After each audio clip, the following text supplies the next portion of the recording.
വേണ്ട പ്രാർത്ഥിക്കുന്ന പ്രശ്നമില്ല. അല്ല, എന്റെ ബിസിനസ് അങ്ങനെ ഒരു വലിയ ബിസിനസ്. എന്താ നിന്റെ ബിസിനസ്? മോശനച്ചാ ബിസിനസ് പറയടാ. എനിക്ക് ഈ ശവപ്പെട്ടി ഉണ്ടാക്കണ ബിസിനസ്സനച്ചാ, അതിപ്പോ വളരെ മോശമാണ്. അപ്പൊ ഞാൻ നിനക്ക് വേണ്ടി പ്രാർത്ഥിക്കണല്ലേ.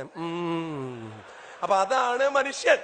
അതായത് ആരെ ശവപ്പെട്ടിലാക്കിയാലും കുഴപ്പമില്ല, എന്റെ ബിസിനസ് നന്നാവണമെന്ന്. സഹോദരങ്ങളെ, ദൈവത്തിന്റെ സന്നദ്ധി ചെന്നാലേ ഇന്നു മുതലേ തരാന്ന് പറയാന്നൊരു തീരുമാനം എടുക്ക്.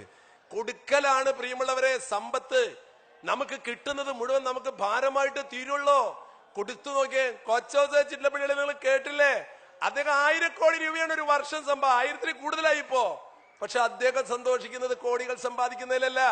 അദ്ദേഹം വിളിച്ചിട്ടുണ്ട്, ഫാദർ ഞാൻ കൊച്ചോസ ചിറ്റലപ്പള്ളി. ഞാൻ പറഞ്ഞു, ഓക്കെ, ഏത് ഹോസ്പിറ്റലാണ്, ആരാണ് കിഡ്നി തരുന്നത്? അയ്യോ, ഞാൻ കൊച്ചോസ ചിറ്റലപ്പള്ളി. ഓക്കെ, തന്നെ വീട് എവിടെയാണ്? എനിക്കറിയില്ല. പലരും അച്ഛൻ ഞാൻ വീഗാടിന്റെ എന്താ കാര്യം? അച്ഛൻ കൊടുത്തു പോലെ ഞാനൊരു കിഡ്നിയെ കൊടുക്കാൻ ആർക്കെങ്കിലും. ഇന്ന് ആ മനുഷ്യൻ അനുഭവിക്കുന്ന സന്തോഷം പ്രിയമുള്ളവരെ, കിഡ്നി കൊടുക്കണം എന്നല്ല ഞാൻ പറഞ്ഞതിന്റെ അർത്ഥട്ടാ. അച്ഛൻ പറഞ്ഞ അങ്ങടണ്ടാ പറഞ്ഞേ, ആലോചിക്കണ്ട. ഇല്ല, നിങ്ങൾ ആരും കിഡ്നി കൊടുക്കണ്ട. നിങ്ങൾക്ക് ചട്നി ഇത്തിരി കൊടുത്തൂടെ? ചട്നി അതെങ്കിലും കൊടുക്കുക ആദ്യം, എന്നിട്ട് മതി അവസാനം കിഡ്നിയിലേക്ക്. ഒന്നും കൊടുക്കില്ല എന്നുണ്ടല്ലോ. ഒരു യാത്രയില്, ഒരു ട്രെയിനിലൊരു യാത്ര നടക്കുക, കയ്യിലൊന്നും പോകാൻ പാടില്ല ആർക്കും. യാത്ര പോകുമ്പോ തൊട്ടടുത്തിരിക്കുന്ന ഒരാള് ചോദിച്ചു, തീപ്പെട്ടി ഉണ്ടാ? എന്തിനാ? വലിക്കാനായിട്ട്. പറഞ്ഞു, ഞാൻ വലിക്കില്ലടോ ഒന്നും. അപ്പൊ തൊട്ടടുത്ത് ചോദിച്ചു, തീപ്പെട്ടി? കൊണ്ടുവന്നിട്ടില്ല. അയാൾ ആ കമ്പാർട്ട്മെന്റിൽ നടന്ന് എല്ലാവരോടും ചോദിക്കുക, തീപ്പെട്ടി ഉണ്ടോ? തിരിച്ചു വന്നപ്പോ അടുത്തിരിക്കുന്ന ആൾ, കിട്ടിയ തീപ്പെട്ടി? എന്തൊരു മനുഷ്യരതൊരു തീപ്പെട്ടി പോലും കൈപിടിക്കാണ്ട് നടക്കണം മനുഷ്യരിട്ടാ. എന്താ ചെയ്യാ? അപ്പൊ എന്റെ തീപ്പെട്ടി തന്നെ എടുക്കാല്ലേ? ഒരു കൊള്ളി പോവാണ്ടിരിക്കാൻ നോക്കിയതാണ്. അതാണ് ബിസിനസ്. പ്രിയമുള്ളവരെ, നമ്മുടെ കയ്യിൽ നിന്ന് പോവാണ്ടിരിക്കാൻ നോക്കണത് ഒന്നല്ല, എത്രമാത്രം നമ്മൾ മറ്റുള്ളവർക്ക് കൊടുക്കും. ആ മനസ്സ്, ആ തുറന്ന മനസ്സുണ്ടല്ലോ, വാരിക്കോരി നിങ്ങളുടെ ജീവിതത്തിലേക്ക് വരും. പണത്തിനെ കുറിച്ചല്ല ഞാൻ പറഞ്ഞത്. ഞാൻ ചുരുക്കാം, APJ അബ്ദുൽ കലാം ഈ യാത്ര, ഈ ഇനാഗ്രേഷൻ ആയിട്ട് പോയിട്ട് 2 മാസം ഞാൻ ഫോണിൽ അവിടെ നിന്ന് ഡൽഹിയിൽ നിന്ന് വിളിച്ചു, അദ്ദേഹത്തിന്റെ ഓഫീസിൽ നിന്ന്, ഫാദർ കാഞ്ഞിരപ്പള്ളിയിലേക്ക് വരണം. ഞാൻ എന്താ കാര്യം? അബ്ദുൽ കലാം വരുന്നുണ്ട്. അബ്ദുൽ കലാമിനൊരു അവാർഡ്, ഇപ്പൊ നിങ്ങളൊരു അവാർഡ് തന്നില്ലേ, ഇതുപോലൊരു അവാർഡ് APJ അബ്ദുൽ കലാമിന് കാഞ്ഞിരപ്പള്ളി രൂപത കൊടുക്കുന്നുണ്ട്. കമ്മ്യൂണൽ ഹാർമണി അവാർഡ് 1 ലക്ഷം രൂപയാണ്. അപ്പോ ഫാദർ ആ വേദിയിൽ വരണം. ഞാൻ ചോദിച്ചു, എന്തിന് ഞാൻ വരണേ? അല്ല, അത് ആ വേദിയിൽ വെച്ചിട്ട് APJ അബ്ദുൽ കലാം ആ 1 ലക്ഷം രൂപ അച്ഛനാ തരണേ. എനിക്കാ? അതിപ്പോ അബ്ദുൽ കലാം നമ്മുടെ അമ്മായിയുടെ ബന്ധത്തില് ആരെങ്കിലും ഉണ്ടോ നോക്കി. ആരും ഒരു ബന്ധമില്ലാന്ന്. അബ്ദുൽ കലാം ഞാനായിട്ട് എന്താ ബന്ധം? അപ്പൊ എനിക്ക് തോന്നി, ആള് കാശല്ല തരണത്, അയാള് തരണത് വേറെന്തോ സാധനമാണ്. ഞാൻ തീരുമാനം, ഞാൻ വരാം. ഞാൻ അവിടുന്ന് പോകുമ്പോ ഗിരിജ എന്ന് പറയുന്ന ഒരു ഹൈന്ദവ സഹോദരി എന്റെ കാറിൽ കയറ്റി. ആ സഹോദരിയും കൊണ്ട് ഞാൻ യാത്ര പുറപ്പെട്ടു കാഞ്ഞിരപ്പള്ളിയിലേക്ക്. ആ സഹോദരി വിധവയാണ്, ഭർത്താവ് മരിച്ചുപോയി. മകന് കരൾ രോഗം, മകൾക്ക് കിഡ്നി രോഗം. മകന് കരൾ കൊടുക്കാൻ പോവുക, 25 ലക്ഷം രൂപ വേണം. 5 ലക്ഷം രൂപയായിട്ടുള്ളൂ. ഞാൻ ഒരു ഫംഗ്ഷനിൽ വെച്ച് കണ്ട് പരിചയപ്പെട്ടതാ. മകൾക്ക് കിഡ്നി കൊടുക്കണം. ഒരമ്മ, വീടില്ല, ഭർത്താവില്ല, എന്ത് ചെയ്യും? ഞാൻ പറഞ്ഞു, ചേച്ചി വണ്ടിയിൽ കയറ്. നേരെ ഞാൻ കാഞ്ഞിരപ്പള്ളിയിലെത്തി. അവിടെ ചെന്നപ്പോ അദ്ദേഹം അവാർഡിന്റെ സമയം വന്നപ്പോ ഞാൻ മുമ്പിലിരിപ്പുണ്ട്. കം ഫാദറിനു എന്നെ വിളിച്ച വേദിയിലേക്ക് കെറ്റി. അബ്ദുൽ കലാമിന് അവാർഡ് കൊടുത്തു 1 ലക്ഷം രൂപ. ആ 1 ലക്ഷം രൂപ എന്റെ കയ്യിലേക്ക് തന്നു. ഞാൻ പറഞ്ഞു, സാർ എനിക്ക് 2 കാര്യം പറയാനുണ്ട്. പറയൂ ഫാദർ. എന്റെ കൂടെ ഒരു ഗിരിജ എന്നൊരു വിധവ വന്നിട്ടുണ്ട്. ആ വിധവ 4 ദിവസം കഴിഞ്ഞ കരള് മുറിച്ചു കൊടുക്കുക. 14 മണിക്കൂറാണ് പ്രിയമുള്ളവരെ മലന്ന് കിടക്കുക. ഈ കൂമ്പിന്ന് അങ്ങോട്ട് കീറിയാൽ ഈ പള്ള വഴിക്ക് അങ്ങോട്ട് പോകും.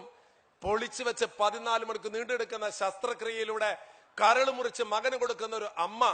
ഞാനിപ്പോ നിങ്ങളോട് പറയുമ്പോ 4 ദിവസം മുമ്പ് ഈ വയറ്റിന്ന് പുറത്തു വന്ന 2 കുട്ടികളെ പൊക്കിള് കൂടി മുറിച്ചിട്ട് ആ വാക്കത്തി കൊണ്ട് എന്നെ കഴുത്ത് മുറിച്ച അമ്മയും ജീവിക്കുന്നുണ്ട് ഈ ലോകത്തിൽ എന്നുള്ള കാര്യം നമ്മൾ മറക്കരുത് പ്രിയമുള്ളവർ. ഇങ്ങനെയുണ്ട് മനുഷ്യരെ. സാധിക്കില്ലേ പ്രിയമുള്ളവരെ? സാധിക്കും, നമുക്ക് സാധിക്കും. ഞാൻ ആ അമ്മയെ കൊണ്ടുപോയിട്ട് പറഞ്ഞു, ഇദ്ദേഹത്തിന്, ഈ സഹോദരിക്ക് ഞാൻ 1 ലക്ഷം കൊടുക്കാണ്.